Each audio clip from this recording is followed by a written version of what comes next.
C'est le 6-9, France Bleu Paris. Nous sommes lundi, le 4 septembre, vous écoutez France Bleu Paris, il est 7h15. La rentrée aujourd'hui, la fin des vacances.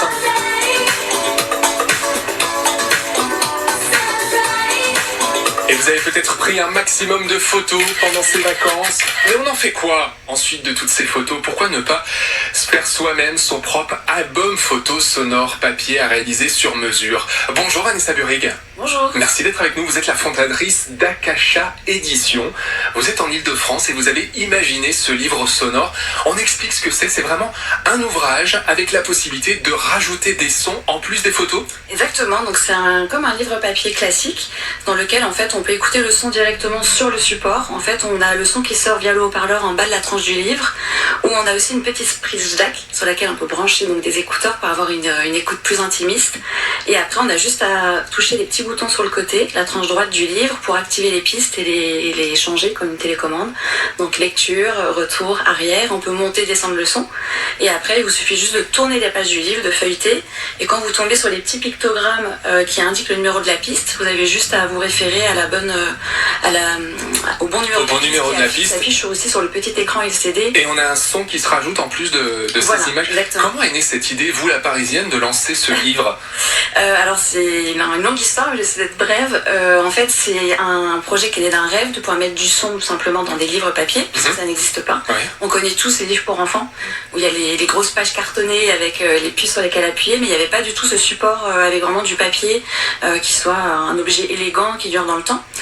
Et en fait, j'ai plusieurs expériences professionnelles. J'ai été éditrice, et notamment dans les guides de voyage, où j'étais aussi autrice, notamment dans les régions du Grand Nord. Et j'avais pour rêve à chaque fois de me dire, mais c'est génial, quand je suis au Groenland, j'ai envie d'avoir la langue inuit, j'ai envie de voir le velage du glacier, enfin tous ces sons que je trouve incroyables dans le livre. Donc on les enregistre avec son téléphone, on les enregistre, vidéos, alors si on son n'est pas appareil photo. professionnel avec son téléphone, Ouais. c'est très très bien. On a la chance aujourd'hui de tous avoir des téléphones qui font le son, qui captent le son de manière très bonne.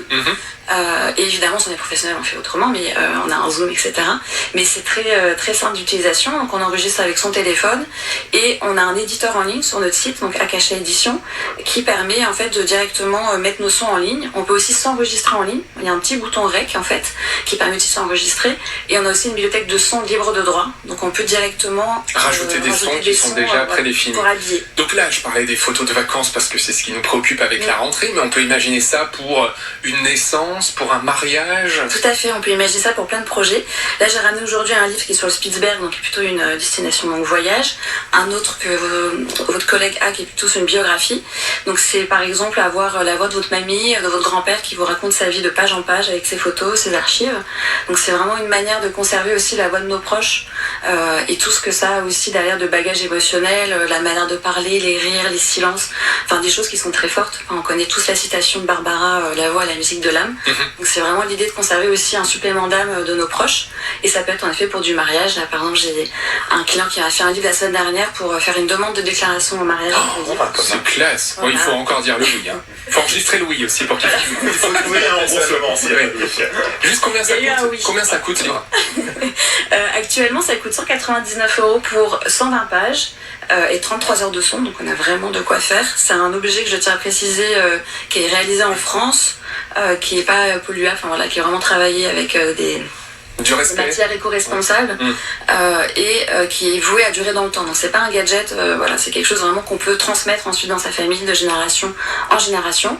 Mais petit à petit, là, je suis en train d'essayer de te proposer une nouvelle offre avec moins de pages et à moindre coût. akashaedition.com pour découvrir ce livre. Bravo pour cette belle idée. Vraiment, là, au retour de vacances, on a envie de mettre toutes nos photos et tous les sons qu'on a pu enregistrer. Je vous souhaite une bonne journée, Vanessa Burig. Merci et bravo pour cette belle idée. Album photo sonore papier à réaliser sur mesure. Si vous aussi, vous avez eu une idée complètement folle, un projet, une entreprise que vous avez lancé en Ile-de-France, l'écho d'ici, car sur France Bleu Paris.